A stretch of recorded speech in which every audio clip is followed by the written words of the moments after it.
مونږه د بدرخو رحیم آباد مالت کې اوسېدونکي یو. د ما نامه سایره ده او د خاوند نوم یې ګلدراز دی. روانه او دی لکه شاده لي راووتو کور نه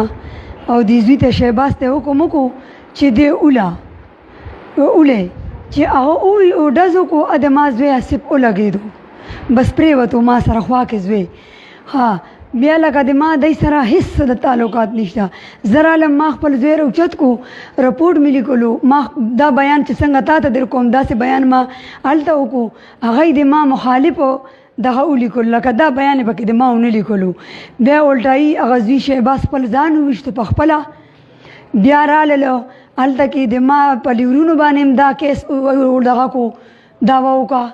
او د ما اندروزي باندې هم دا دعوه وکړه لکه د ما هېڅ تعلقات دی سره هېڅ ورانه نه کو لکه خپلو کې د ما لیور او د دې زوم به و که نه ګوره چې لورې ورکړه واده وه او د ما ورسره هېڅ تعلقات جینو او د ما زوی ماشوم بې ګناه بې خطا د ما په خوا کې مړ شو. د ما وړوکی ماشوم زوی و په 12 زوی کې ما واړه دا مې بس مشر زوی و نور مې واړه دي پلار یې بار و او لکه کو چې تاسو تپوس هم په بدرخو کې راشئ وکئ کو یا چې ته د ما د خاوند دونه بچو پلار شوی دی که نه جي کو چا سره د خولې الفاظ قدرې هم نه دی بدل کړی. نو زه یم چې دا دومره ظلم ما سره ویلی وشو او بیا پولیس والا ما سره ډېر ظلم وکړو. دی خپل رشوت وخوړو. زه خو غریبه ښځه یم نه په دې پوهېدم نه راته پته وه نه را سره څه دولت و. خیر نو پولیس والا د خو دا هم د ما دغه دی که نه پیسې واخیستې او د ما کیس 302 دی ما ته کیس 324 کو. ما ته د ما د زوی قتل او دی ما ته داسې کمزوری کو. نو دا خو ګوره ډېر ناجایزه ده چې تورسري راشي عدالت ته دغه وکیل نه د هایکورټ نه دغه کومه او د ډي پي او نه داسې درخواست لیکمه کومه چې د ما سره دی انصاف میلاو شي ما ته. ګوره د ما زوی مړ شوی دی نن تر تاریخه د ما د زوی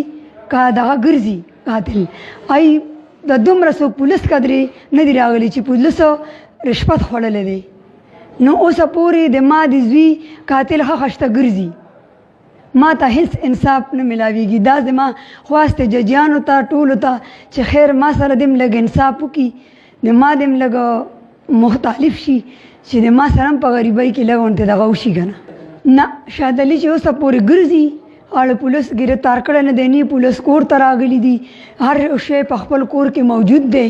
او دی خو چې دی نو کله د چا نه ځمکې رانیولي او کله چا نه مختلف دا ټول عام خلکو ته هم پته ده او دی دا که د وروسته پورې شادلي ګرفتار قدرې نه شو کور ته پولیس واغله قدرې راغلي نه دي چې د پولیس سره د هغه د پیسو لین دین دی او ما سره خو جي زه خو غریبه ښځه یم ما خو لکه څه داسې دغه نشته خو بره بس الله دی او لاندې دا عدالت دی کو د ما سره دا به د ما سره ډېر همدردي چې دی خو ګرفتار قدرې شي که نه